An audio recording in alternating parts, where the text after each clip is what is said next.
Hello and welcome guys to your own study channel HD एडुओडा। Last topic में हमने functional structure के बारे में पढ़ा था। Now it's turn for divisional structure. So divisional structure में क्या होता है, किस तरीके से डिविजनल स्ट्रक्चर बनाया जाता है और किससे रिलेटेड डिविजनल स्ट्रक्चर बनाया जाता है, उसके एडवांटेज और डिसवांटेज के बारे में इस वीडियो लेक्चर में हम पढ़ेंगे। So guys let's get started.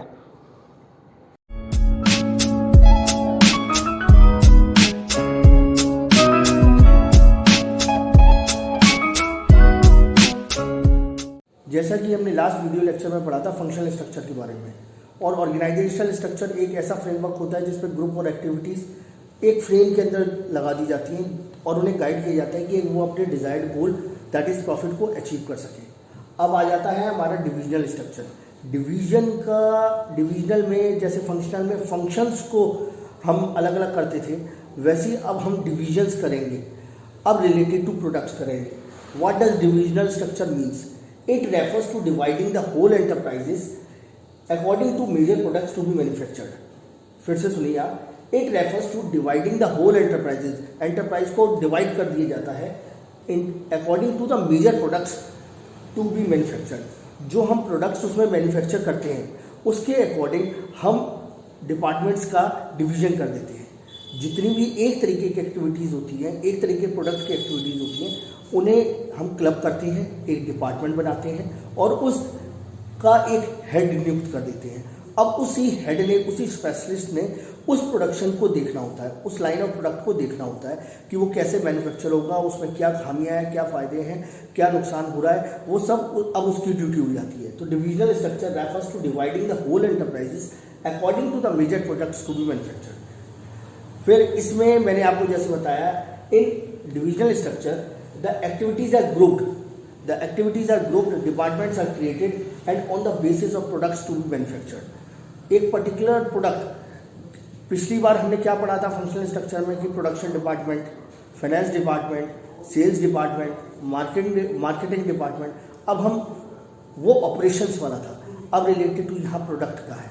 यहाँ अगर हमने कोई फैक्ट्री अगर कई तरीके के प्रोडक्ट बना रही है, सपोज करो पेन भी बना रही है, कॉपी भी बना रही है, पेंसिल भी बना रही है, तो कॉपी का अलग डिपार्टमेंट होगा, पेंसिल का अलग डिपार्टमेंट होगा, रबड़ का, इरेजर का अलग डिपार्टमेंट होगा। ये इज जस्ट फॉर एग्जाम्पल। अब डिविजनल स्ट्रक्चर क्यों बनाया जाता है और उसके फायदे क्या होते हैं?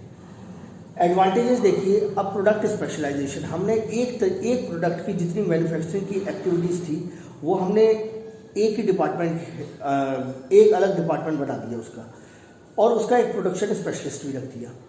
अब एक उसके जो उस प्रोडक्शन डिपार्टमेंट के जब बंदा एक ही तरीके के प्रोडक्ट रेगुलरली बनाता जाएगा, रिपीटेडली रोज डेली वही चीज़ बनाता जाएगा, तो उससे क्या हो जाएगा? प्रोडक्ट स्पेशलाइजेशन हो जाएगा। दिन प्रतिदिन उसकी क्वालिटी निखरती जाएगी, उसमें जो कमियां होंगी वो भी दूर हो जाएंगी। Second point is much faster decision. अब रिलेटेड टू आप देखिए कि एक अलग डिपार्टमेंट बना हुआ है, एक प्रोडक्ट से रिलेटेड बना हुआ है। जब एक प्रोडक्ट से रिलेटेड बना हुआ है और उस प्रोडक्ट से रिलेटेड बना हुआ है और उसका एक अलग डिपार्टमेंट है, तो दूसरा डिपार्टमेंट दूसरा प्रोडक्ट बना रहा होगा। तो एक चीज़ आप देखिए, इसमें डिसीजन बहुत फास्ट ली जाती है। जब उस स्पेशलिस्ट ने, जो उसका उस डिपार्टमेंट का हेड होगा, वो खुद डिसीजन फास्ट ले सकता है without consulting any other departments, क्योंकि अदर डिपार्टमेंट वाला तो अपना अलग प्रोडक्ट बना रहा है, उसे दूसरे प्रोडक्ट की क्या नॉलेज। फिर उसके बाद है चेक अकाउंटेबिलिटी। इसमें ईजिली अकाउंटेबिलिटी चेक हो जाती है। जब फाइनल रिजल्ट हमारा पूरी ऑर्गेनाइजेशन का निकल के आता है, हमारा प्रॉफिट होता है या लॉस होता है, तो हम इसमें जज कर सकते हैं कि कौन सा प्रोडक्ट ने हमें, कौन सा प्रोडक्शन डिपार्टमेंट ने हमें ज़्यादा फ़ायदा दिया, कौन से डिपार्टमेंट से हमें लॉस हुआ या फ़ायदा हुआ।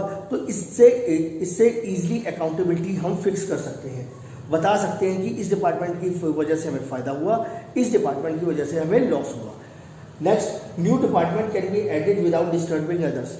जब हर प्रोडक्ट का अलग डिपार्टमेंट है, तो अगर हम कोई नया प्रोडक्ट अपना लॉन्च करना चाहते हैं, नया प्रोडक्ट अपना बनाना चाहते हैं, तो उसके लिए हमें पुराने जो प्रीवियस डिपार्टमेंट्स जो बनाए गए हैं उनसे ना हमें कंसल्ट करना है। उनसे हमें तो सिर्फ एक, जब नया डिपार्टमेंट हम अगर नया प्रोडक्ट हम बनाएंगे तो एक नया डिपार्टमेंट साथ में बना देंगे, उसका एक प्रोडक्ट स्पेशलिस्ट भी रख देंगे जो बनाने वाला है।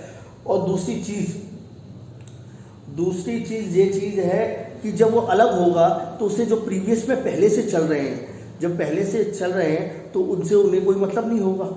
अब आ जाइए आप उसकी डिसएडवांटेजेस पे। Conflicts among the department due to allocation of funds.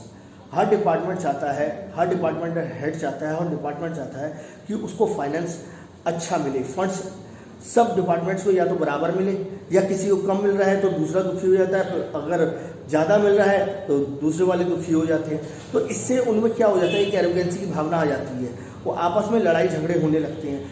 अब आप एक बात देख लीजिए, इंडिया में कितने स्टेट्स हैं, कोई किसी को कोई स्टेट को कुछ फाइनेंस हो रहा है, कोई स्टेट को सेंट्रल गवर्नमेंट दूसरा फाइनेंस कर रही है, तो लगता है ना कि हाँ वो दूसरे स्टेट को ज़्यादा फाइनेंस कर दिया। सेम चीज़ इसमें है कि जब डिपार्टमेंट्स अलग अलग हैं तो एक डिपार्टमेंट दूसरे डिपार्टमेंट को देखता है कि हाँ ओनर ने उस डिपार्टमेंट को इतना फाइनेंस कर दिया, इतने पैसे प्रोवाइड करा दिए, हमें क्यों नहीं प्रोवाइड कराए।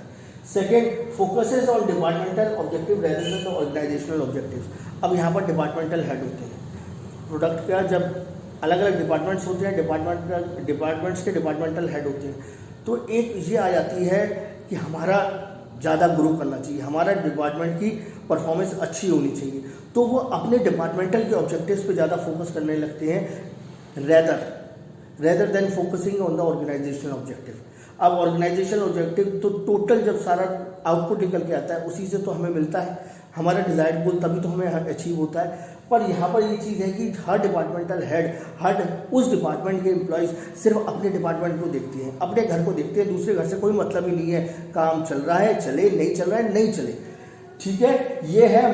अब उसके बाद बात करते हैं हम सूटेबिलिटी। ये डिविजनल स्ट्रक्चर उसी ऑर्गेनाइजेशंस में सूटेबल रहता है जहाँ पर डिफरेंट लाइन्स ऑफ प्रोडक्ट बनते हैं। अब एक ऑर्गेनाइजेशन में कई तरीके के प्रोडक्ट्स बन रहे हैं, जहाँ डिफरेंट लाइन्स ऑफ प्रोडक्ट बनेंगे वहाँ डिविजनल स्ट्रक्चर ज़्यादा सूटेबल रहता है। मैं एक बार फिर से रिवाइज कर देता हूँ। Divisional structure refers to dividing the whole enterprises according to the major products to be manufactured. In department structure, all the activities are grouped together. Departments are made and they are put under the उनको एक departmental head के अंदर रख दिया जाता है। और ये जो प्रोडक्ट डिपार्टमेंट भी बनाते हैं वो जो प्रोडक्ट मैन्युफैक्चर होता है उसके अकॉर्डिंग बनाते हैं।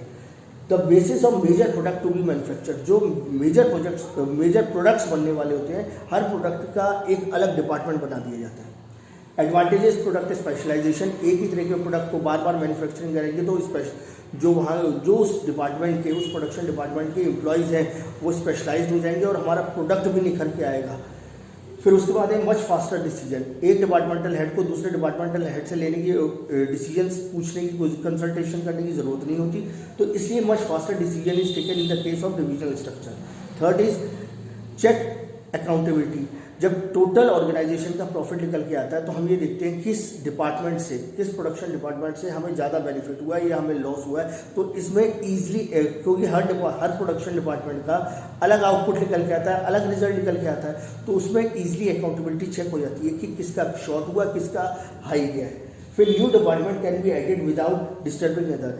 जब ऑलरेडी हर प्रोडक्ट का एक अलग डिपार्टमेंट बना हुआ है, अगर हम नया प्रोडक्ट बनाते हैं तो वो नया डिपार्टमेंटल स्पेशलिस्ट रखा जाएगा, हेड रखा जाएगा, नए एम्प्लॉयज़ रखे जाएंगे, तो हम एक नए प्रोडक्ट को एड ऑन कर सकते हैं पुराने प्रोडक्ट को टच किए बगैर, परेशान किए बगैर, डिस्टर्ब किए बगैर।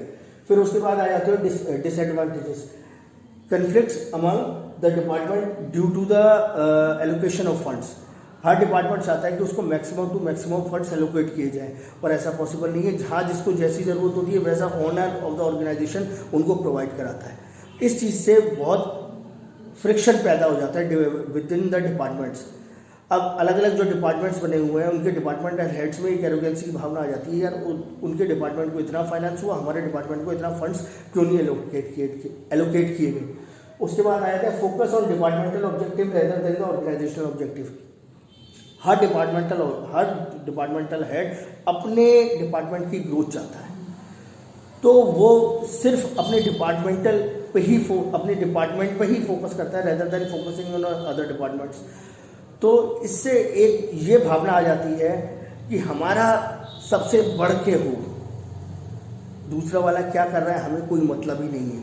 तो फोकस ऑन डिपार्टमेंटल ऑब्जेक्टिव, हर डिपार्टमेंट सिर्फ अपने डिपार्टमेंटल ऑब्जेक्टिव्स पे फोकस करता है rather than focusing on the organization objective. अब आ जाती है सूटेबिलिटी। ये डिविजनल स्ट्रक्चर उस ऑर्गेनाइजेशन के लिए सूटेबल रहता है जहाँ पर डिफरेंट लाइन्स ऑफ प्रोडक्ट्स बनते हैं। एक ही ऑर्गेनाइजेशन में डिफरेंट प्रोडक्ट्स बन रहे हैं, तो हर प्रोडक्ट का हम एक अलग डिपार्टमेंट खोल देते हैं। तो आज का वीडियो आपको समझ में आया होगा। अगर समझ में आया है तो लाइक, शेयर, कमेंट जरूर करिए। कोई क्वेरी आती है आप, you are most welcome to ask me. Thank you.